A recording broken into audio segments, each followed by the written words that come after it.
La Plaza en Llamas.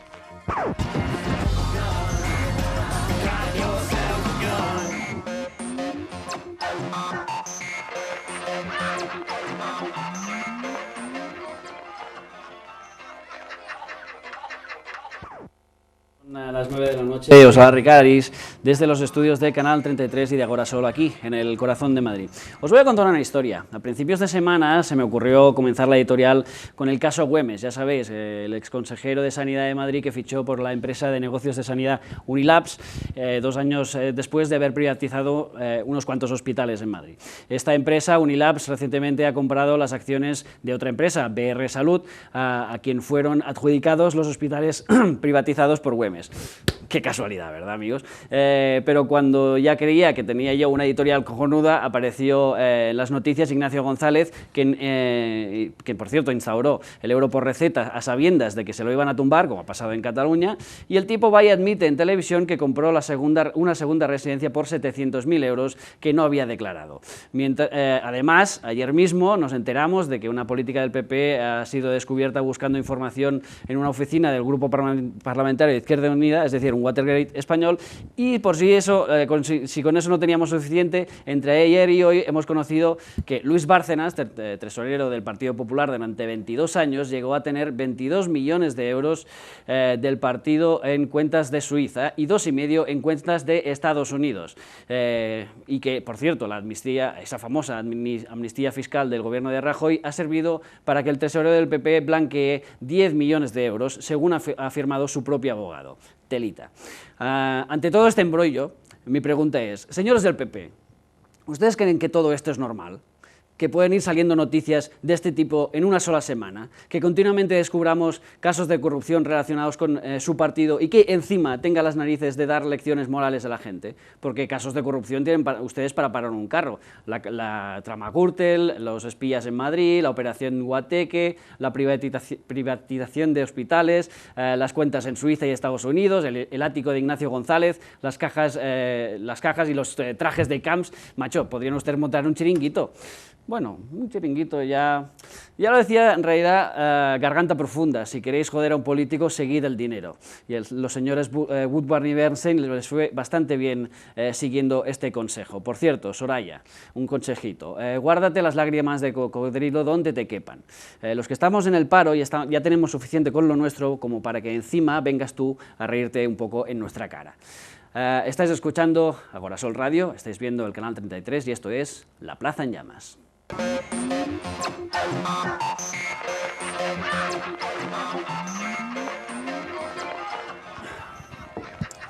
Esta noche, porque ya son 10 de noche, son las 9 de la noche, tengo el placer de compartir tertulia con 3 grandes tertulianos. Jordi Gordon, por ejemplo, periodista, documentalista y asesor político. Muy buenas noches. Buenas noches. Que todavía no tienes Twitter, creo. No. ¿Verdad? Felicidades por ello. Es un gran mal de la Todavía sigo al margen. Es un gran mal de la sociedad del que muy pocos se pueden librar. Una condena. Es verdad que sí. También estamos con Pablo Gallego, activista y licenciado en Investigación y Técnicas de Mercado, y que en Twitter, él sí tiene Twitter, es PAB Gallego. Muy buenas noches. Buenas noches, Ricardo. Y bienvenido aquí a La Plaza en Llamas. El último de los tertulianos de esta mesa es Javier de la Cueva, que es abogado, conferenciante especialista en temas de Creative Commons. En Twitter, por cierto, lo encontraréis como J de la Cueva. Muy bienvenido. Muchas gracias, buenas noches. A Javier de la Cueva ya lo conoceréis si escucháis Agora Sol Radio, porque ha venido bastantes veces y es siempre un placer tenerle. Nuestra compañera Alba Villanueva se encargará de las redes sociales esta semana y nos avanzará a los temas de esta noche. Muy buenas noches, Alba. Buenas noches. Pues bueno, como siempre, recordar a los seguidores de La Plaza en Llamas que pueden participar en el debate, que ya ven que está calentito, en nuestras cuentas de Twitter, mandándonos su opinión a @agorasolradio y @La Plaza en Llamas. Luego también recordar que los temas de hoy va a ser la sanidad, que lo vamos a tratar muy ampliamente. Vamos a hablar de la marea blanca, del euro por receta también, y por último de la democracia en el siglo XXI. Vamos a hablar de la democracia 2.0, de nuevos partidos políticos como el Partido X, y también que sepan que pueden ya empezar a participar en nuestra última parte del programa, que es elegir entre 3 candidatos quién se va a la hoguera. En este caso tenemos a Güemes por privatizar los hospitales, En segundo lugar tenemos a Ignacio González por implantar el euro por receta. Y en último lugar tenemos a Cospedal por cerrar algunos servicios de urgencia nocturnos en Castilla-La Mancha. Y un poco por ser como es ella, que también se merece caer a la hoguera esta semana. En fin, por cierto, si ya sabéis que si os habéis perdido algún programa de La Plaza en Llamas, sea en radio o sea en tele, podéis visitar la web la-plazaenllamas.blogspot.com.es y así, lo veis, aquí lo veis en la pantalla y no os hacéis tanto lío como con la cosa que he dicho yo. Pues eso, que podéis visitar esta web que aparece aquí en la pantalla para recuperar algún programa que os habéis perdido o que os apetezca ver. Los tenemos todos, no os preocupéis. En fin, ha llegado el momento, ese bonito momento de decir eso de que arda la plaza. I know it sounds strange, considering how it ended. I know I'm to blame. I can't help how I feel, and yeah, it's really selfish. Every time I see you again, you can't be over me. You can't be over me.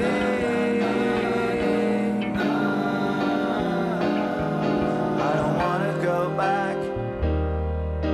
I'm happy that we parted. We didn't belong. Esta semana se han producido muchas noticias relacionadas con el Partido Popular y la sanidad, el caso Güemes, el euro por receta, cancelado en Cataluña, las protestas de la Marea Blanca, el cierre en urgencias de varios pueblos de Castilla-La Mancha, que afortunadamente han sido paralizados por el Tribunal Superior de Justicia de Castilla-La Mancha, y por esta razón hemos decidido hablar extensamente de este tema, la sanidad, porque nos preocupa bastante. Hemos además llamado a Fernando Ramasco, facultativo de anestesia del Hospital La Princesa, que creo que ya tenemos al otro lado, como se dice habitualmente, del hilo telefónico. No lo tenemos. Ah, pues me han engañado, me han dicho que sí, pero no. En fin, luego hablaremos con él para hablar un poco de estos temas y intentar descubrir cómo está la sanidad española. Por tanto, vamos a empezar con nuestros tertulianos de momento. ¿Cómo analizáis vosotros el estado de la sanidad en nuestro país, que es un tema bonito para empezar? Jordi, por ejemplo, ¿cómo lo analizarías tú?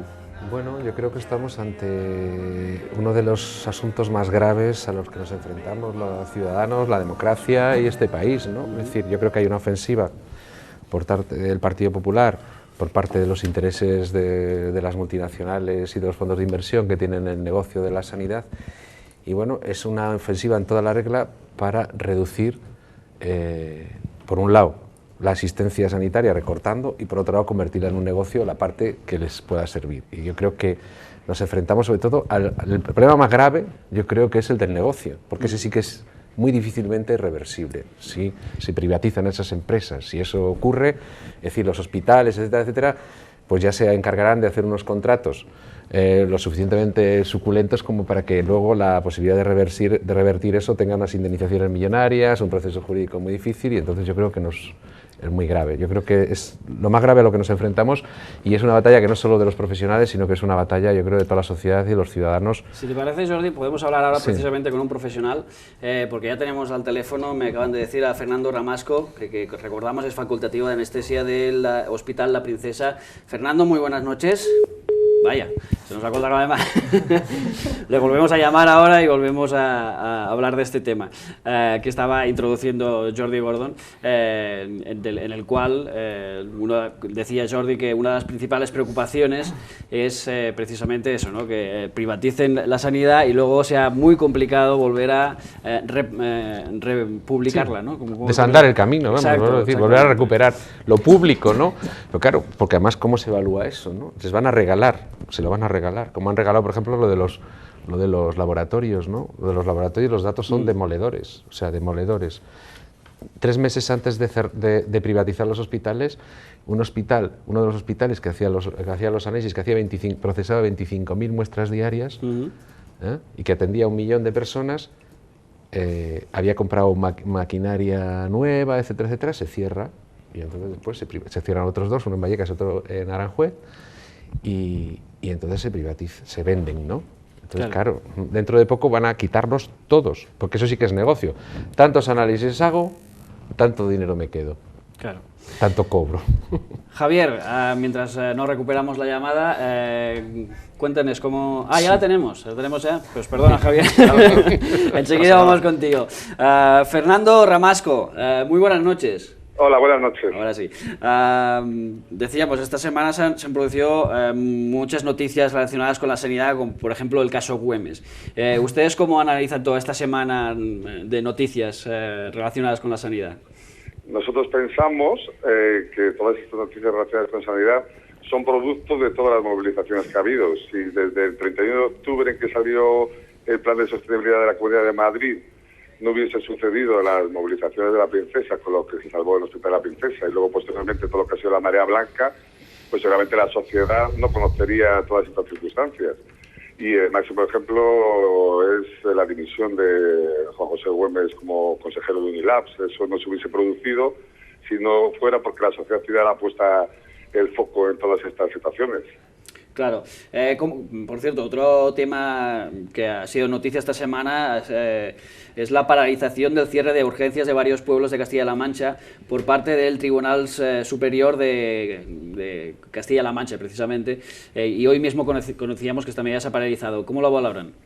Bueno, no es una cosa que nos afecte a nosotros, precisamente porque nosotros es respecto a Madrid, pero bueno, la opinión es parecida. En todas estas circunstancias, ayer decía el consejero de Sanidad Chani que se salvaban más vidas concentrando las urgencias en determinados puntos, de lo que se deduce por coordinada, que alguna vida se podía perder si se quitan, ¿no? Es una frase quizá desafortunada que no quería decir él eso. Lo que sí parece verdad es que la distancia es de 40 kilómetros a los nuevos sitios que querían plantear como centros de atención, que la población a la que querían retirar los centros rurales de urgencias es la población envejecida, que tampoco puede utilizar los medios de transporte adecuados, que la solución de helicópteros para las urgencias graves o muy graves no soluciona otras urgencias que pueden ser intermedias, que pueden ir desde unas otitis fuertes de los niños, etcétera, etcétera, con lo cual la solución del Tribunal Constitucional, del Tribunal parándolo, pues es interesante. También es interesante una segunda faceta, porque quizá, y eso sí se puede trasladar a Madrid, la justicia tenga algo que decir, porque Madrid, cuando se presenten los pliegos de los hospitales que se quieren externalizar, se van a presentar demandas judiciales contra esos pliegos y se va a estar muy atentos, con lo cual quizá ahora mismo los jueces o la justicia tiene un papel importante en todo este conflicto que estamos viviendo. Claro. En fin, Fernando Ramasco, no le molestamos más. Muchísimas gracias por su opinión. No sé si quiere añadir algo más a lo dicho, pero vamos, creo que su opinión ha quedado bastante clara. No, simplemente, si me permites añadir una cosa, que con los medios de comunicación tenéis un papel importante en esto, informando a los ciudadanos, porque independientemente de las opiniones que tenga cada uno sobre las cosas, lo que necesita la sociedad es información sobre las cosas y oír las distintas opiniones. Y eso, vosotros dándonos una voz a nosotros y hablando de estos temas, pues hacéis una gran ayuda a la sociedad. Y estamos aquí muy orgullosos de hacerlo, aquí al menos en Agorasol Radio y en el Canal 33. Por cierto, ¿cuáles van a ser las nuevas movilizaciones que se produzcan de la marea blanca? Lo que es seguro, las dos cosas que son seguras, va a haber un congreso estilo médico, pero un congreso pues abierto a la sociedad, que se va a realizar en el Colegio de Médicos de Madrid, con los mejores expertos en gestión sanitaria de España, analizando pues todo lo que está sucediendo. Y dos, se va a hacer una marea blanca, o sea, una manifestación nacional en Madrid, en la que van a participar no solo los médicos de Madrid, sino médicos de toda España. Y hablaremos de ello aquí a finales de febrero. A finales de febrero, como comentabas. Muy bien. Pues muchísimas gracias, Fernando Ramasco, por tu aportación aquí en la Plaza en Llamas y mucha suerte en todas vuestras reivindicaciones. Muchas gracias. Buenas noches. Bueno, tertulianos, ¿cómo lo habéis visto? No solo lo que ha comentado, sino cómo está la situación actual. Javier. Vamos a ver, a mí me gustaría aportar, bueno, típica pesadez de los datos, pero los datos muchas veces son muy importantes. Claro. Entonces, conforme lo que dice la Federación de Asociaciones para la Defensa de la Sanidad Pública, una cama al año cuesta de gestión pública 277.375 euros. Si la gestión es privada, ya sube a 434.686 euros. Y luego, en el Hospital Clínico San Carlos, por ejemplo, tenemos que asciende a 337.565 euros, pero Capio, que es una de las beneficiarias de las privatizaciones, la cama sale a 530.000 euros al año. Lo cual, lo que está demostrándose es que la gestión privada no es mejor que la gestión pública. Evidentemente, esto ya lo sabemos porque ya hemos visto qué ha pasado con los bancos y qué ha pasado con las cajas de ahorros, con lo cual aquella discusión que teníamos sobre si era mejor o era mejor gestión lo privado o lo público, ya afortunadamente ya podemos tener una serie más de cuestiones interesantes. Y en segundo lugar, yo lo que también llamaría la atención un poco es la falta de rigor del legislador. Los que están haciendo las leyes sobre este tipo de cuestiones lo que están es eludiendo cualquier tipo de criterio científico o de criterio riguroso para llevar a cabo las externalizaciones de este tipo de contrataciones. Entonces, para mí esos dos puntos son importantes. Uno, que esto no se hace para ahorrar, sino que se hace para darle a 4 grupos o a 3 grupos los dineros que son de todos nosotros, de todos los que estamos pagando los impuestos. Yo no me gusta hablar de copago, me gusta hablar de repago. Y luego, en segundo lugar, que falta un criterio, digamos, científico, un criterio riguroso para la toma de decisiones, que es lo que se hacen se toman ya de por sí y no se ponen a disposición de la ciudadanía. Vamos con Pablo, que aún no ha hablado, y luego contigo, Jordi. No, solo quería añadir una cosa a lo que decía él.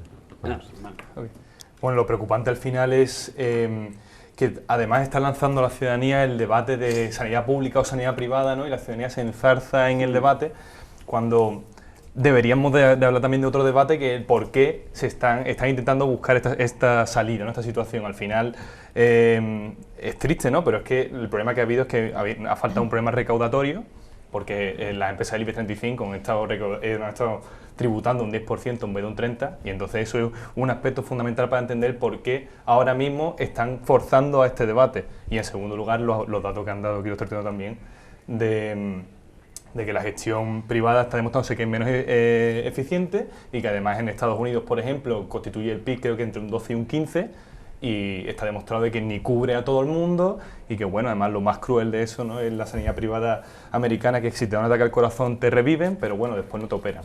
Entonces, pues, como... Para eso, hijo, ¿para qué te pones? Jordi, ¿qué querías apuntar? Sí, no, quería decir, en la línea de lo que decía Javier, que desconocemos todavía los informes en que se basa el consejero Lasquet y el Gobierno de la Comunidad de Madrid para privatizar los 6 hospitales y los 27 centros de salud. No los han enseñado. ¿Y quién los ha elaborado? Que es una cosa importantísima. ¿Quiénes son aquellos que han elaborado esos documentos? ¿En qué se basan? ¿Cuáles son sus fuentes? ¿No? Para tomar esa decisión. ¿Y cuáles son los datos? Se han negado a darlos en todo momento. Por algo será, ¿no? No solo eso, sino que yo voy a dar otro dato también que abunda en lo que estaba diciendo él. En el 2012, el coste por paciente en la sanidad pública madrileña era de 347 euros. Les van a pagar a las empresas que van a ser adjudicatarias de la privatización 441 euros. Es decir, una diferencia, al final, si haces la multiplicación, de 118 millones de euros que se van a embolsar limpios. Madre de Dios. Entonces, claro, estamos hablando de cosas, es decir, esas cifras que las han hecho, además, los profesionales, las han deducido los profesionales, porque han hecho un trabajo, otra cosa que yo creo que es muy destacable. O sea, los trabajadores de la sanidad en Madrid, la sanidad de Madrid, los 75.000 trabajadores, incluidos muchos que son del PP, sí, y que están en contra de este proceso, han hecho un trabajo colectivo tremendo, de estudios de gestión, de estudios de costes, de estudios de ahorros. Todo ese trabajo que despreció el consejero Lasquet diciendo que era decepcionante, no ha sido contrapuesto con ningún documento. Nadie conoce los documentos. Yo he insistido, y eso es un problema no solamente desde el punto de vista de la gestión, sino un problema democrático. Es decir, usted que nos representa, su obligación es enseñarnos cuáles son los argumentos y los documentos y en qué se basan y quién los ha hecho, claro, sobre los que usted va a tomar una decisión política que afecta a todos los ciudadanos de una manera tan grave. Es decir, un problema democrático, absolutamente. Entonces, bueno, y por eso yo creo que además es un problema que nos afecta a todos de una manera no solamente desde el punto de vista de la sanidad y de la salud, sino desde el punto de vista democrático también. Es decir, podríamos interpretar incluso que todo este caso es más bien por ideología que por ningún estudio que hayan hecho, ¿no?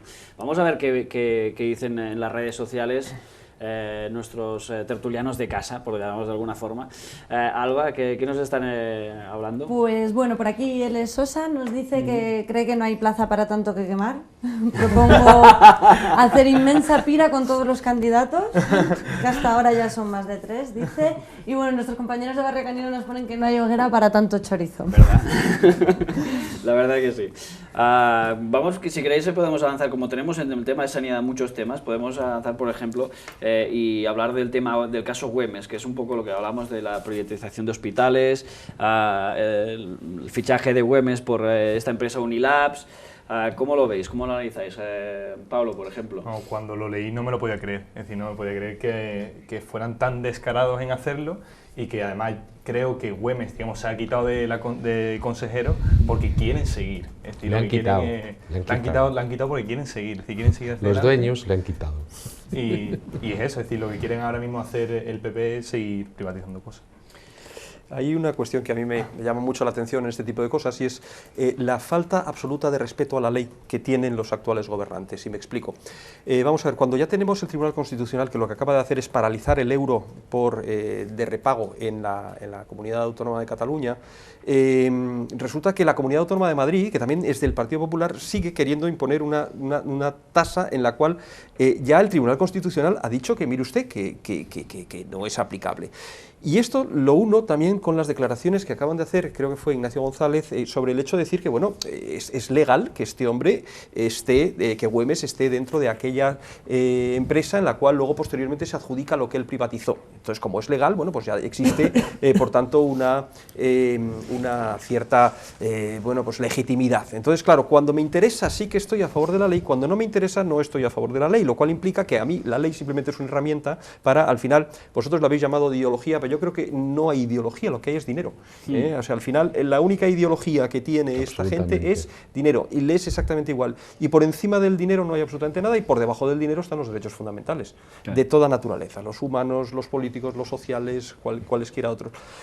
Lo pagaremos caro, pero lo pagaremos caro yo creo que también en problemas de tipo de convivencia, porque no nos olvidemos que al final, sí, tuvimos mucho 15M y tuvimos mucho, pero luego posteriormente el señor Rajoy sacó una mayoría absoluta brutal. Entonces también lo pagaremos en problemas de convivencia, porque la discusión entre los ciudadanos sobre determinado tipo de temas ya se produce a unos niveles emocionales y no a unos niveles de razonamientos, sino que aquellos que son partidarios de esta gente no se van a meter más que en cuestiones de tipo emocional. Y eso también es un problema. Entonces, para mí hay dos problemas muy graves, que son el de la ley y el de cómo poder crear una ciudadanía que deje de estar pensando en temas de tipo emocional y que por fin se dé cuenta de que no se puede votar a los que te están robando. Claro.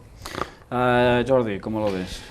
Sí, bueno, es abundar en lo mismo. Yo creo que el principal problema que tenemos que ver de todo el debate que se puede hacer es el negocio, es el dinero. Es decir, ese es el corazón del asunto, porque, es decir, como han demostrado los profesionales de la sanidad, se pueden discutir recortes con criterios de ahorro, pero preservando lo esencial de la salud. Y entonces todos podemos estar de acuerdo, en cómo racionalizar, ¿no? Para que, si tenemos menos dinero, gastemos menos y gastemos de una forma más racional y más adecuada, ¿no? Pero aquí el problema no es los recortes por esa razón, sino son recortes que deterioran la asistencia, es decir, ponen en peligro la salud de la gente, y además son privatizaciones para hacer negocio. Es decir, cuando no hay dinero, resulta que se le da dinero a ganar a empresas que además son monopolios, en última instancia. Bueno, otra cosa que también es terrorífica es pensar que Capio está, entre los accionistas de Capio, mayoritarios de Capio, está Bankia, a la que le acabamos de entregar 30.000 millones de euros, ¿no? Que va a despedir miles de personas y que además han demostrado cuál era su gestión. Es decir, una gestión de latrocinio absoluto. Es decir, que vamos a poner en manos de los ciudadanos, en manos de una agente, la sanidad de Madrid, que han demostrado que son unos verdaderos ladrones. Y luego otra cosa, también para aquellos que son que se fijan, por ejemplo, hacen el ejemplo de Estados Unidos, ¿no? Es decir, Estados Unidos estos momentos está adoptando el modelo europeo y nosotros adoptamos lo peor del modelo americano. Es decir, mientras Estados Unidos van hacia una sanidad cada vez más pública,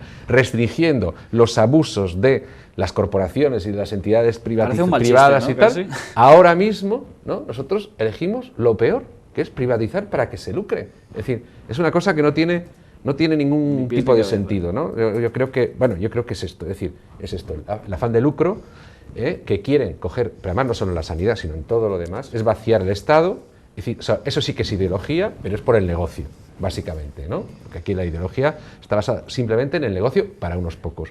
Y vemos el diferencial de renta ahora mismo, ¿no? El 10% de la población tiene el 40% de la riqueza en este país y sigue creciendo cada vez más, ¿no? De hecho, si tu único argumento es que una acción política es legal, básicamente lo que estás diciendo es que es moralmente reprochable, o bastante, hay muchas posibilidades de que sea así. No sé, ¿cómo lo ves tú? Es que al final es un poco el juego del neoliberalismo, ¿no? Que acaba con la democracia, va adoptando todas las piezas y las patas que tenía el Estado, en este caso sanidad pública, y lo absorbe haciéndolo privado y además tomando decisiones que al final lo tomarán los accionistas, es decir, es como una empresa, ¿no? Una empresa ahora mismo, si los accionistas siempre quieren ganar un tope, y si ese tope no se gana, pues se van trabajadores a la calle o se dan menos servicios, y al final eso es lo que notaremos en la sanidad privada, la sanidad si se privatiza, ¿no? Y aparte es que hay otros lugares en el mundo donde ya se ha aplicado estas recetas, por ejemplo, no solo Estados Unidos, también en Inglaterra. Yo que tengo algunos amigos allá y me comentan que hay hospitales que es mejor no no visitar porque es que te juegas la vida. Pero ya está en una fase de reversión eso, ¿eh? Exacto, es decir, que exactamente. eso, hicieron esa experiencia, se demostró que era catastrófica y han vuelto otra vez, ¿no? Lo mismo y bueno, por ejemplo, en Inglaterra hay una cosa muy buena, que hay una autoridad independiente en la sanidad que evalúa aquellas decisiones políticas que se toman en función de, precisamente, patrones objetivos. Es decir, para qué, cómo, cuándo, dónde y sobre qué bases, Claro. ¿no? Y donde escuchan a los políticos, a los profesionales y a los ciudadanos. Es decir, esa es la democracia, porque la democracia no es solo votar cada 4 años, la democracia es, como ahora, por ejemplo, que yo creo que también es un ejemplo absolutamente de falta de democracia. Los trabajadores de la sanidad pública madrileña, todos están en contra, han planteado alternativas, nadie ha contado con ellos, ni con los sindicatos, ni con los profesionales, ni con los comités éticos, ni con nadie, no han contado absolutamente con nadie. Y eso no deja de ser una especie de golpe de Estado, desde mi punto de vista, vamos. Javier. Pues es disfruten lo votado. Para mí ese es el lema, ¿no? Vamos a disfrutar lo que otros han votado. El problema, claro, efectivamente, estoy totalmente de acuerdo contigo. Fundamentalmente el problemón que nosotros tenemos es un problemón de tipo democrático. Y no solamente es un problemón de tipo democrático, sino que si bien la ley lo que está estableciendo son, en algunos momentos, algunos fogonazos de posibilidad de resolver las cuestiones, no nos olvidemos también que en la noticia del Tribunal Superior de Justicia de Castilla-La Mancha, vamos a ver, lo que jurídicamente funciona de la siguiente manera. El Ayuntamiento de Tembleque lo que hace es poner un recurso contencioso administrativo contra la orden en la cual lo que se hace es se quitan las urgencias nocturnas, y al mismo tiempo solicita, en una pieza separada, lo que se denominan unas medidas cautelares, y las solicita además lo que se llama técnicamente inaudita parte, o sea, no le dan oportunidad a la comunidad autónoma para poder decir absolutamente nada, porque el Tribunal Superior de Justicia lo que dice, basándose en que lo que dice esta solicitud de medidas cautelares, es que, claro, los perjuicios pueden ser tan graves, porque, claro, es que se muere gente, porque al final estamos que sí con las cifras de cama, estamos con las cifras no sé, pero es que esto lo que genera son muertos. Exactamente. O sea, que es que al final lo que estamos hablando es de muertos, y entonces, claro, esto, bueno, pues no importa, los muertos ajenos no importan, ¿no? Entonces, ¿qué ocurre? Que el Ayuntamiento lo que dice es, esto puede generar muertos, y el Tribunal lo que dice es, bien, lo vamos a paralizar. ¿Qué es lo que ha anunciado ya la comunidad autónoma de la señora Cospedal? Que no nos olvidemos que una de las hermanas está también implicada en este juego de la sanidad pública, de la sanidad privada, perdón. Lo que dice la señora Cospedal es que, bueno, o alguien de su consejería, de sus consejeros, lo que ha dicho ha sido que, que ellos van a impugnar esa paralización, esa suspensión cautelar del Tribunal Superior de Justicia, con lo cual, claro, después de la inaudita parte, lo que ellos tienen ahora es la posibilidad de ir contra esa decisión, lo cual también es verdaderamente vergonzoso, porque que la propia consejería lo que decida es que lo que ha dicho el Tribunal Superior de Justicia es algo que es un criterio que es absolutamente arbitrario, pues entonces también lo que tenemos que decir es qué pena que no tengamos juzgados con muchísimo más posibilidades de actuación y recursos, porque iban a ir muchos más a la cárcel de los que tendrían que estar. Claro. Eso es un mantra habitual entre los... en los foros, al menos en los que yo me muevo, lo de que tendría que haber muchísima más gente en la cárcel de la que hay. Sin duda. Está clarísimo, ¿no? Veamos qué opinan en las redes sociales, si hay gente que quiere tirar a alguien a la hoguera. Sí, está ardiendo también la plaza. Perfecto. Aquí en las redes sociales están hablando mucho sobre el tema del neoliberalismo. Dicen que también que, según lo que tú decías, Javier, no se puede votar a quien te está robando. Ellos decían que robar no siempre es un delito, que aquí lo llaman libre mercado. Luego también otra gente opina, J. Zacas dice, nos metemos en la América Latina de los 80, allí avanza la izquierda, aquí el neoliberalismo, disfruten de lo votado. Pues sí, disfrutemos un poco de lo votado, ¿no? También es verdad que quizá con otra... podemos hablar en la siguiente parte, modelos de democracia, etcétera, etcétera. Iba a hablar del sistema DONT, que si digo ley DONT, Sara Sánchez, una tertuliana aquí, me tira un garrote desde su casa. Pablo, ¿tú cómo ves toda esta situación que estamos dando? Hombre, lo importante también es que la gente está saliendo a la calle, ¿no? Es decir, que la sanidad pública se está defendiendo y que está viendo ahí una buena sinergia entre diferentes colectivos sanitarios, que hay que recordar que los sindicatos estaban muy divididos y todo eso, y bueno, está apareciendo esa unión y eso es importante. Y por otro lado que al final todo esto, digamos que volverá a estallar como estalló hace 2 años. Es decir, la gente es cada vez más consecuente, la concienciación social es mucho mayor, y lo que ya la gente más está empezando a buscar es cómo poder empezar a construir, ¿no? Que es lo que un poco lo que la gente busca, ¿no? Porque todo el mundo ya escucha los debates, todo el mundo está harto, las noticias, hoy lo hemos visto todo un poco comprimido, ¿no? Todo lo que pasa con el Partido Popular, pero es que esto es día a día y la gente lo que está buscando ahora mismo es esa forma de construir, ¿no? Entonces ahí está la pregunta, ¿cómo vamos a construir una alternativa o cómo se van a construir diferentes alternativas para poder acabar con lo que estamos viendo ahora? Y aparte tenemos que tener en cuenta una cosa, protestar, salir a la calle, estamos demostrando últimamente que funciona. Es decir, el caso Güemes quizás es el caso más reciente y el primero que nos viene a la cabeza, ¿no? Aquí me están diciendo que no, pero en fin, no. Pero de hecho estamos aquí para debatir, así que por eso también quería hablar de este tema. No, yo creo que no podemos ser demasiado optimistas. Porque si vemos el panorama general, ¿cuál es el panorama general? Estamos en una ofensiva del capitalismo más salvaje, una ofensiva no nacional, sino internacional, que está afectando a millones de personas, que ha empobrecido a millones de personas, que le ha arrebatado sus derechos y que además siguen apretando siguen apretando la tuerca, que eso ha provocado una crisis sistémica del sistema político, del sistema de las instituciones, de los derechos de la gente, etcétera, etcétera. Y todo eso ha convulsionado, además, las conciencias políticas de la gente. Todo eso, todo ese totum revolutum, ¿no? Yo creo que, cuidado, porque podemos ir a una situación donde derrota tras derrota, porque estamos a la defensiva, no nos olvidemos. Sí. O sea, globalmente estamos a la defensiva. Es decir, hay movilizaciones y hay que aplaudirlas y eso genera cambios, y hay, etcétera. Pero cuidado con el optimismo, porque hay gente que piensa que el movimiento en sí mismo es bueno. No, el movimiento es un fin para alcanzar cosas. Entonces yo creo que cuidado, porque que haya muchas movilizaciones está muy bien, pero si esas movilizaciones acaban en una derrota, no está tan bien. Y ya hemos tenido algunas, no derrotas totales, pero por ejemplo la Marea Verde, es decir, se ha impuesto las decisiones del gobierno de Madrid y a nivel estatal. Ha habido 45.000 profesores que se han ido a la calle. Eso es una derrota brutal, porque además los que están trabajando han perdido poder adquisitivo, se han desgastado en las luchas, etcétera, etcétera. Y ahora con la sanidad está pasando lo mismo. Es decir, la gente sufre en su bolsillo la huelga. La gente, esa energía enorme que han enseñado y que han mostrado y que están haciendo, yo creo que es positiva. Pero claro, si al final eso se traduce en que hay una derrota, levantar cabeza va a costar mucho tiempo. Entonces, yo creo que tenemos que ser cuidadosos. Yo creo que además hay que analizar qué está pasando también, porque en estos momentos en Madrid, estos días ha habido movilizaciones de la sanidad, del metro, de los autobuses, de los bomberos, de la Policía Nacional, de Telemadrid, seguro que me quedo, bueno, de los de Roca, en fin, seguro que hay muchos más que se me olvidan, ¿no? Más luego despidos por todos los sitios, etcétera, etcétera. Y claro, tú lo piensas y dices, Dios mío, tenemos el mismo enemigo. Todos, la mayoría son el gobierno de la Comunidad de Madrid.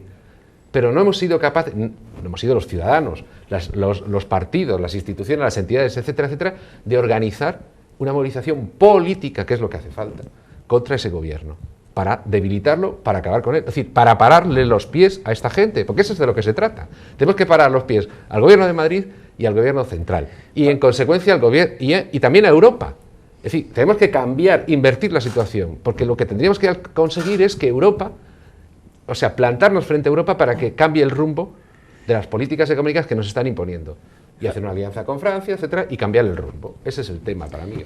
Vamos a ir a las redes sociales, luego Pablo, Javier, y cambiamos de tema, que llevamos bastante tiempo hablando. Pero me pierde la... No pasa nada. No, bueno, además en relación con lo que estabas diciendo, por aquí dicen que solo hay una manera de parar este golpe a lo público, sino que hay que hacer un frente común y dejar de un lado las ideologías ya de una vez. No sé qué opináis. Pablo, por ejemplo. Bueno, dejar la ideología es complicado porque existen espectros políticos y los espectros políticos pueden cambiar, pueden evolucionar, pero vamos, hay dos espectros siempre claros, uno que es el que apoya el poder institucional y otro que es el que no lo apoya. Entonces, comúnmente llamado izquierda-derecha, pero bueno, considero que la izquierda tiene que modernizarse, tiene que evolucionar y lo va a hacer a través de conceptos como pueden ser, y vamos a hablar creo que hoy, ¿no?, un poco de la democracia, digamos, participativa, el open government, ¿no?, es decir, la transparencia, todo eso que también incluso lo puede coger el liberalismo, vamos, también lo bebe del liberalismo, como se juntan en el partido pirata ambos, ¿no?, digamos, esa parte de la izquierda, esa parte del liberalismo. Y luego también yo creo que vamos a ver el desgaste en la misma derecha, como decías antes con los médicos, ¿no?, que se van a empezar a mostrar en contra porque no van a ver, es decir, ya digamos que las tradiciones para ellos son importantes, pero por otro lado esquilmarlos no es lo que están buscando, ¿no? Entonces ya no van a disfrutar de lo votado, como decimos. Quizás nuestra profesión, la de la abogacía, lo que nos obliga es a olvidar las emociones y a decir, no voy a ser ni optimista ni pesimista, sino qué técnicas son las que yo tengo que aplicar ante un tema de un conflicto o ante un tema de una problemática o ante un tema de alguna situación en la cual yo lo que tenga que hacer es dar una solución. Entonces aquí lo que tenemos que empezar ya es a pensar técnicamente, o sea, ¿qué hay que hacer en este tipo de situaciones? Y estoy totalmente de acuerdo contigo porque este no es un problema nacional, no es un problema de aquí, no es un problema de la Comunidad de Madrid, no es un problema de la federación que se pudiera montar, no es un problema de vamos a hacer una constitución nueva y entonces si hacemos una constitución nueva resulta que esta ya nos va a salvar, o sea, no existen las técnicas salvíficas, sino que lo único que existe es, tenemos que empezar a decidir cómo hacemos la transformación, y ya me voy mucho más allá, cómo hacemos la transformación de todas las estructuras económicas cuando lo que estamos pasando es porque estamos en definitiva en el mismo paso que se produjo del Estado feudal al Estado moderno, salen las tecnologías de la información y de la comunicación, se genera todo un sistema totalmente diferente de medios de producción, ya no tienen absolutamente nada que ver con los que teníamos anteriormente, entonces en este estado, en este momento de traslado de un modelo de Estado, ¿cómo tiene que ser el modelo de Estado del futuro? Eso es sobre lo que tenemos que reflexionar y lo que tenemos que empezar es a construir ya, en primer lugar, obviamente, conceptualmente el tema y luego, en segundo lugar, nunca jamás podemos olvidar la praxis, ¿no? Entonces, claro, ¿qué técnicas son las que tenemos nosotros que utilizar? En primer lugar, la típica técnica de toda la vida, la de la ilustración, aprender, enseñar, conocer. Y luego, en segundo lugar, lo que tenemos que hacer es desarrollar herramientas, y esto ya creo que nos da un poco el paso al siguiente tema, ¿no? Pues mira, de hecho, me ha ido muy bien que hables de todos estos temas porque me das pie perfectamente. Ahora, en el siguiente tema serás el primero a hablar. Solo quería decir una cosa de todo este panorama que hemos planteado. Irre Kerste, el Premio Nobel de Literatura, sí, el sábado en El País, decía una cosa, es decir, estamos viviendo las mismas condiciones de crisis que llevaron a Hitler al poder, y no saltan las voces de alarma. Yo creo que es una reflexión que no solamente hace sino otros intelectuales, a los que no se escucha, por cierto, claro, que se ha tenido que marchar de Hungría, obviamente asfixiado por el ambiente, ¿no? Ultraderechista, etcétera, y se ha marchado a Berlín, pero te quiero decir que estamos en esto, es decir, hay un embrión de un mundo nuevo, pero el antiguo quiere sofocarlo, y no nos olvidemos que la historia nos lo demuestra, que a veces lo hacen a sangre y fuego. Lo trataremos todo esto en un minuto, que es lo que vamos a tardar a hablar sobre el siguiente tema, que es democracia en el siglo XXI y cómo vamos a vivirla o cómo creemos que va a pasar, porque tampoco somos adivinos, vamos aquí a teorizar y a hablar del tema y a charlar un poco y a pasarlo bien, ¿no? Pero, en fin, que vamos a intentar desgranar todo este tema de la democracia en el próximo, en este siglo.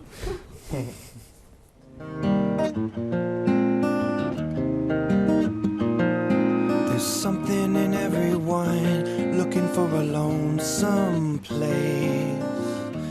I find mine one song at a time. I've been listening for your voice, looking for the lost fingerprints. But they're gone, but they're gone. I look through the cracks in the leaves, working on spelling out things. But nothing came, and nothing came. I don't wanna let summer be over. I don't wanna let you go. I don't wanna let the summer be over. I don't wanna let you go.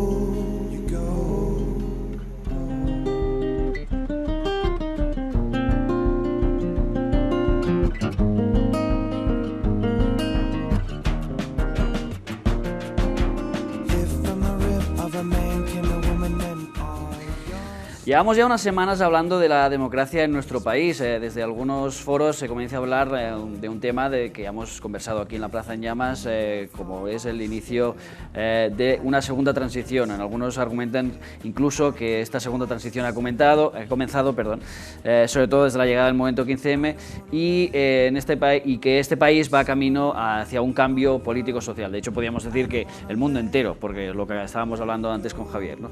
En todo caso, hemos decidido hablar de este tema porque lo voy a explicar. Uno de nuestros tertulianos de hoy, Pablo Gallego, me propuso en Twitter hablar sobre nuevos modelos y nuevas ideologías del siglo XXI, y la verdad es que me pareció un tema interesante para ser tratado. Así que, Pablo, ya que fuiste tú el primero que propuso este tema, ¿cómo ves la democracia en el siglo XXI? ¿Crees que es necesario un cambio profundo tras conocer casos de corrupción tan destacados como los que hemos conocido hoy, por ejemplo, con el señor Bárcenas? ¿Cómo lo ves tú? Bueno, el auge de las nuevas tecnologías va a permitir que existan otro tipo de modelos al final democráticos, ¿no? Entonces, aquí vemos, por ejemplo, hemos visto en el vídeo la aparición del Partido X. El Partido X supone un muy buen experimento de lo que puede significar lo que es la democracia participativa, en el sentido en que se abre una web, se van subiendo propuestas, estas propuestas se van votando, se van debatiendo, van teniendo cada uno su espacio y se va haciendo un proceso, en este caso, de constitución del mismo partido, ¿no? Porque el partido ha salido con 4 propuestas estilo democracia participativa, estilo wikipartido, pero todavía tiene que tender a mucho más, ¿no? Y sobre todo porque la gente, al final, tenemos un problema de fondo para construir esta nueva democracia, que es que las personas ahora mismo están en su casa pensando o en el paro, o en problemas de índole económico, o en qué malos son los partidos políticos, ¿no? Por la mala imagen que han dado sobre todo el Partido Popular y el Partido Socialista. Entonces, ante esto, bueno, en el mundo empiezan a nacer tendencias. Tú tienes, por ejemplo, Ataca Austria con la economía del bien común de Felber, en la cual ahí lo que pretende él es cambiar completamente el paradigma. ¿En qué sentido? Pues lo que pretende es que no nos movamos por ese darwinismo social, ¿no? Porque es decir, la riqueza o la producción o los beneficios que gana una empresa al final, se busque eso, ¿no? Se busque la posición de poder, se busque al final destrozar al contrario, ¿no? Que es lo que se busca ese darwinismo social, sino todo lo contrario. Es decir, los valores y el modelo de cómo vamos a competir, porque en verdad lo que están haciendo es cooperar, es directamente adaptándote. ¿Qué le puedes ofrecer tú a la sociedad? Aparte de que una empresa, en este caso, aporte un producto, si por ejemplo está cuidando bien a sus trabajadores, si por ejemplo no contamina, si por ejemplo respeta los derechos laborales, es decir, todos estos puntos al final lo que le provoca es beneficio. Es decir, beneficios fiscales o beneficios de otra índole, que lo que hacen al final es motivar a estas empresas a llevar ese camino, ¿no? Entonces, pues son al final propuestas que lo que considero es que ahora mismo están muy teorizadas. Esto todavía no se ha aplicado en ningún país, entonces nacen y luego lo que harán probablemente es mutar, sobre todo gracias a las redes sociales, que es lo que está permitiendo ahora, ¿no? Que cualquier idea que nazca se pone sobre la mesa y empieza a mutar, ¿no? Pero claro, ahora la pregunta del millón es ¿quién puede este tipo de modelos llevarlos a cabo, ¿no? Los grupos políticos son al final los que lo consigan a lo largo de la historia, tanto en el siglo XIX, en este caso las sociedades liberales, en el XX socialistas y comunistas, y ya en el XXI veremos a ver qué nace, ¿no? Es decir, porque al final el paradigma, si bien es cierto diferente, yo tampoco soy un claro defensor de la clase media, yo considero que hay clase obrera o clase elitista. Es decir, el movimiento 15M al final ha conseguido también quitar esa parte, ¿no? De que la democracia era algo elitista y lo ha traído directamente al pueblo, ¿no? Que como hemos visto también, como se ve muchas veces en muchos libros de historia, eso siempre la élite siempre lo ha tildado de fatal, es decir, no le gustaba nada que el pueblo realmente pudiera tomar sus decisiones, sino que la tomaran ellos, ¿no? Javier, ¿tú cómo ves? Que antes eras un poco crítico con el 15M. Bueno, yo no soy crítico del 15M, sino que creo que el 15M simplemente lo que hay que ponerlo es en perspectiva histórica. Y en perspectiva histórica significa que es uno de los movimientos, es simplemente un aspecto concreto de todo un movimiento muy genérico de la lucha por las libertades. Esto ya empezó, bueno, pues ya sabemos que empezó 2500 años, hace 2500 años. Con lo cual, el 15M, que yo en su momento, pues bueno, pues ya creo que he hablado bastante sobre el tema, creo que tuvo un problema bastante importante que fue el de la gestión del entusiasmo. El 15M no supo gestionar el entusiasmo, tampoco era su labor gestionar el entusiasmo, pero el 15M sí que tiene una cosa que me parece tremendamente importante, y es lo siguiente. Vamos a ver, cuando nosotros estamos hablando de democracia, al final estamos hablando de dos cuestiones. La primera de ellas son qué valores son los que tenemos que regirnos, cuáles son los que tenemos que luchar por esos valores, una ética, y en segundo lugar es cómo nos organizamos. Para, a través de ese tipo de organizaciones, lo que podemos hacer es la implementación de ese tipo de valores. O sea, y el 15M lo que trajo fue poner nuevamente sobre la mesa unos sistemas de organización que se ha visto que no han funcionado, pero unos sistemas de valores que han sido verdaderamente maravillosos, porque lo que han hecho han vuelto a traer la política, o han sido ya la cristalización de la vuelta de la política los ciudadanos. Los ciudadanos ya a nivel de calle, a nivel de plaza, lo que han empezado ha sido hablar de aquellos valores que son los que quieren defender, y luego lo que se ha producido también, y ahí se ha hablado también del aspecto emocional del 15M, el clima que generaba, entonces esa parte emocional también del 15M ha sido muy interesante, porque la gente ya lo que también vio es que no estaba sola en su casa, sino que podía generar redes de contactos de personas que se hicieran. ¿Que cómo se hagan esos contactos de redes? Vamos a ver, se está hablando mucho de redes sociales, pero es que las mejores redes sociales de toda la vida han sido los bares. Aquí en España han sido los bares. Y aquí hay muchos. Y aquí hay muchos, pero es que, por ejemplo, en Polonia lo que dio lugar a la implantación de los sindicatos de Solidarność fueron los cementerios, que eran los sitios donde los polacos iban, según tengo entendido, iban allí se podían reunir sin que el poder político pudiera intervenir, ¿no? Claro. Con lo cual, el tema de las redes sociales hoy es esta, pero mañana puede ser cualquier otra. Pero para mí, fundamentalmente, esos dos aspectos son sobre los que tenemos que empezar a reflexionar y hacer cosas. ¿Qué valores son los que tenemos que implantar? Porque no vale decir qué valores tenemos si luego lo que hacemos un 60%, 60 millones o 18 millones votan a aquellos que nos están robando, y luego, en segundo lugar, cómo nos organizamos, que tampoco nos vale si lo que primero tenemos que hacer es la gente que ya tiene una cultura, una metacultura de la organización, lo que hace es directamente vota, y aquí en España lo primero que hacemos es votar para ver cómo vamos a votar, si por provincia, comunidad autónoma, persona, familia, municipio o sindicato, ¿no? Te voy a llamar Javier. Jordi, ¿cómo ves tú la democracia en el siglo XXI? Bueno, yo creo que voy a intentar bajar un poco más a tierra, ¿no? En el sentido de que creo que no construiremos nada si no surge de las luchas, los debates de método. Por ejemplo, leía lo del partido X, ¿no? Que hablan de método. Lo siento. Es decir, el método es importante para algunas cosas, pero no es la esencia de lo que estamos hablando, porque la política no es método. El método es importante para la política, pero la política no es método. Primero es ideología, es ética, es compromiso político concreto, social, etcétera, valores, ¿no? Valores concretos, no solo valores morales, sino de posiciones legislativas, sobre todo, es decir, negro sobre blanco, esto dice aquí esto, y así se construyen los derechos y van evolucionando. Entonces, yo creo que hay un cierto grado de buenismo, que es muy saludable, se han abierto las ventanas, ¿no?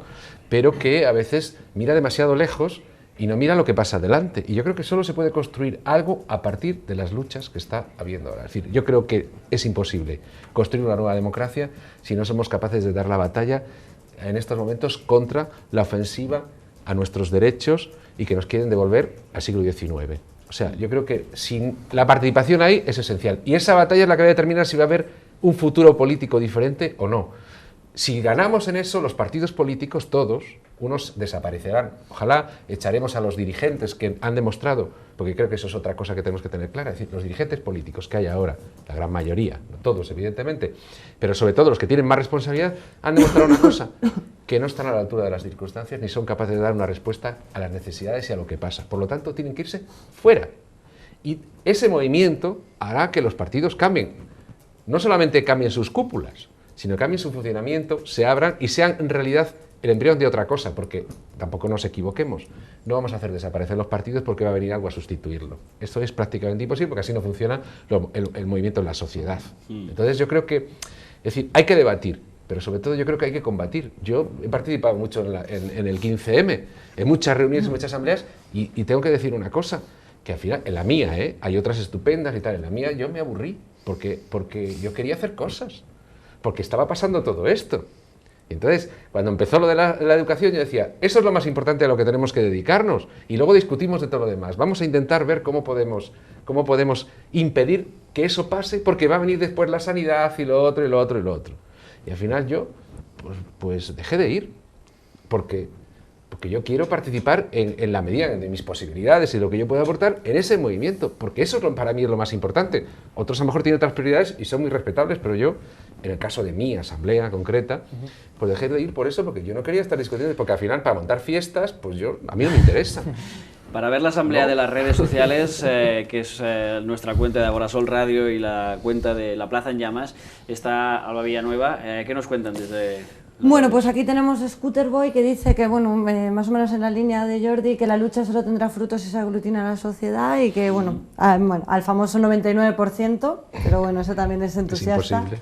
Sí. Luego también, en respuesta a lo que ha dicho Javier, que vale, que el 15M no supo gestionar el entusiasmo, pero ha cambiado el sistema de valores. Y luego por aquí os lanzan una pregunta, a ver, que les gustaría saber qué creen que va a ocurrir en los próximos meses, si irá la movilización en aumento y si ven luz al final del túnel. Pablo, por ejemplo, que hace rato no hablas. Bueno, ahora mismo lo que se está hablando en las redes sociales y en las redes que se han creado entre los activistas del 15M, ¿no?, es un poco en la posibilidad de crear un espacio. ¿En qué sentido un espacio? Pues la posibilidad de un espacio en el que puedan converger.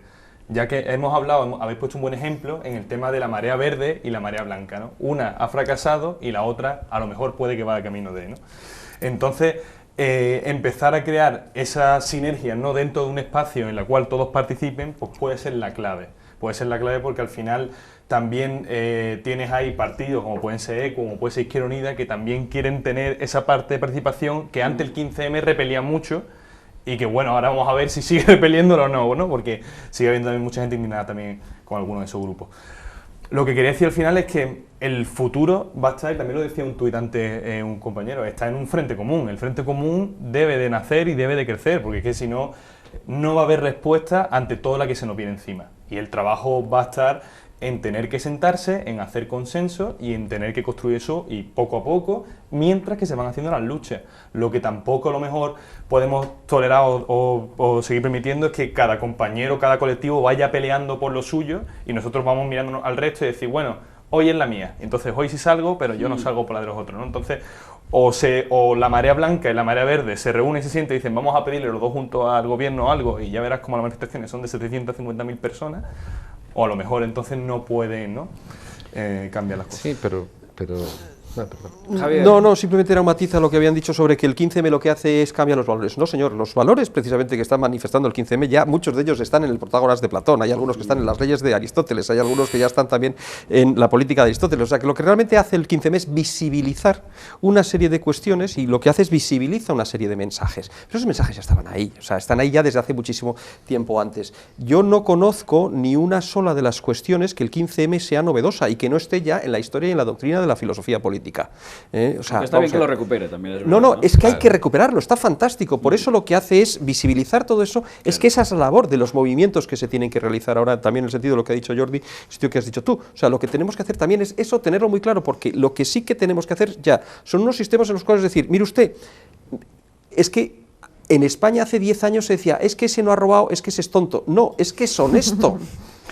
Es que si no tenemos eso ya dentro, no podemos hacer ninguna otra de las cosas. Yo no puedo crear ningún tipo de organización con nadie que tenga ese tipo de ideología detrás, porque entonces indudablemente lo que va a hacer es intentar robarme. Y eso es ante lo que estamos nosotros actualmente. El imperio de la ley. El respeto a la ley. Perdona que te interrumpa, quería haceros una pregunta a los tres porque nos queda muy poquito tiempo.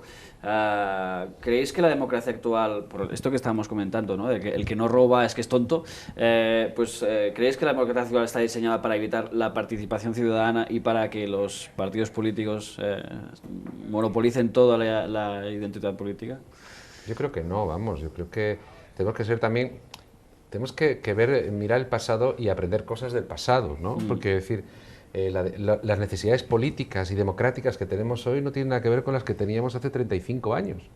Es decir, aquí parece que se nos olvida que en este país nunca hubo nada más que 2 rayos de sol en una larguísima historia negra y profunda, con la Inquisición, el absolutismo, el despotismo, etcétera, etcétera, etcétera, que ha sido la Primera y la Segunda República, que fueron 2 breves rayos de sol, y que desde la Segunda República hasta el año 77 hubo 40 años de franquismo que todavía la gente no es consciente de lo que significó y que estamos pagando el precio de mucho de estas cosas. Es decir, que los partidos políticos, los sindicatos tan denostados ahora, etcétera, etcétera, son la expresión de la lucha de la gente, y la gente fue a la cárcel y muchos fueron asesinados por defender el derecho a la libertad sindical, los derechos sindicales, el derecho político, etcétera, etcétera. Entonces, cuidado, porque eso es muy importante, y lo que hay que hacer, evidentemente, es que eso se tiene que transformar. Es decir, toda esa estructura política. Y es evidente que ya tenemos muchas más necesidades, que el mundo ha cambiado tanto, que es verdad que la democracia en un solo país, además,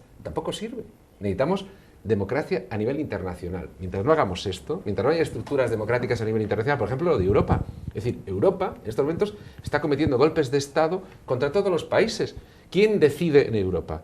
Decide el Banco Central Europeo. ¿Y quién impone las políticas del Banco Central Europeo? ¿No? Los banqueros, alemanes básicamente, franceses, etcétera, etcétera. Los mercados, es decir, que ahora mismo la democracia nos la han hurtado. Tenemos que dar una batalla a nivel europeo. Por ejemplo, uno de los grandes fracasos de la izquierda europea, que está en una crisis profundísima, eso es evidente, ¿no?, es que no ha sido capaz de reunirse todos y hacerse una foto que dijera: señores, hay otro camino distinto de este. Eso solo hubiera sido insuflar un aire y un optimismo a la gente, una alternativa, porque la gente cree que no hay otra. Mucha gente se lo cree de verdad, que esto es lo único que hay.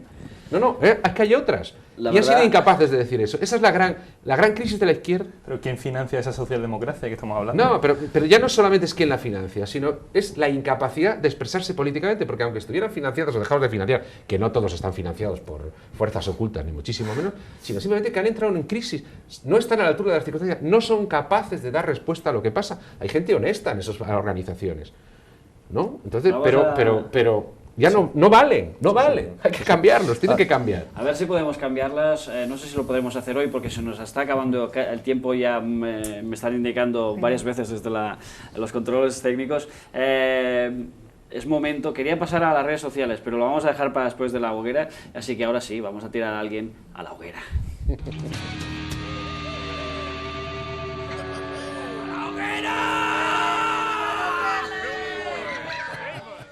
Para los que no lo sepáis, que supongo que sí que lo sabéis, pero vamos, para quien no lo sepa, esta sección lo que hacemos simplemente es echar a la hoguera a uno de los protagonistas de la jornada, que hoy ha dado mucho de sí la jornada, por cierto.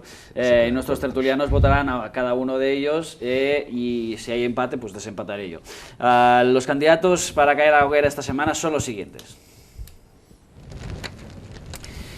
Como ha dicho antes Alba, Juan José Güémez e Ignacio González, los dos juntos, por privatizar hospitales e instaurar el euro por receta. Luis Bárcenas, por esconder dinero del Partido Popular en Suiza y Estados Unidos. Y María Dolores de Cospedal, por cerrar urgencias nocturnas de varios pueblos de Castilla-La Mancha. Y por ser un poco como es, también, como decía antes.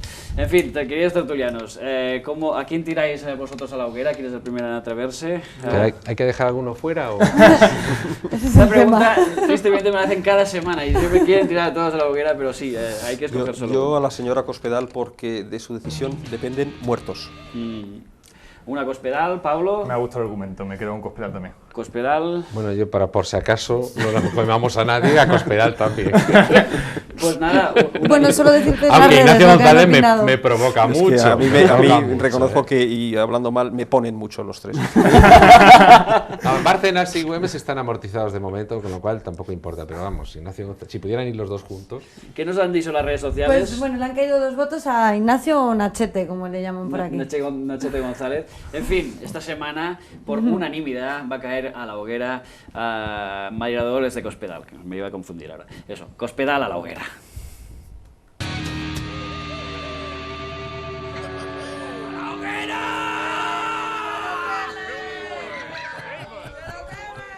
Pues nada más, no sé si hay una última ronda de tweets que quieras comentar, Alba. Para Bueno, terminar. vamos a acabar con buen sabor y Venga. nada, que L. Sosa nos dice que le pareció un buenísimo debate y os da muchas gracias a los tres. Pues muchas gracias a ti también por seguirnos por las redes sociales, lo que es la asamblea de redes sociales, que la acabo de bautizar ahora. Estamos muy contentos de tenerla. Muchas gracias a nuestros tertulianos de hoy, que son Jordi Gordon, Javier de la Cueva, Pablo Gallego. Muchas gracias a los tres por haber venido. Ha sido una gran tertulia, como decía L. Sosa. Y Yaso, Alba Villanueva, muchas gracias por encargarte de las redes sociales. También Cristina Costa, David Páramo, Olaya, que es una chica nueva que ha venido. Gracias. Y también a los técnicos de Canal 33 por hacer posible este programa técnicamente. Nosotros nos hacemos reacción y ellos técnicamente. Amigos, ya nos queda solo marcharnos. No olvidéis que como decimos cada semana, en una discusión de bar, entre amigos, entre tertulianos, lo que importa no es quién tiene mejores argumentos, ni quién sabe expresarlos mejor, ni siquiera quién tiene la razón. Lo que importa aquí en La Plaza en Llamas es que arda la plaza. Así que nada más, hasta la semana que viene, hasta el jueves que viene, aquí en Agorasol Radio y el Canal 33.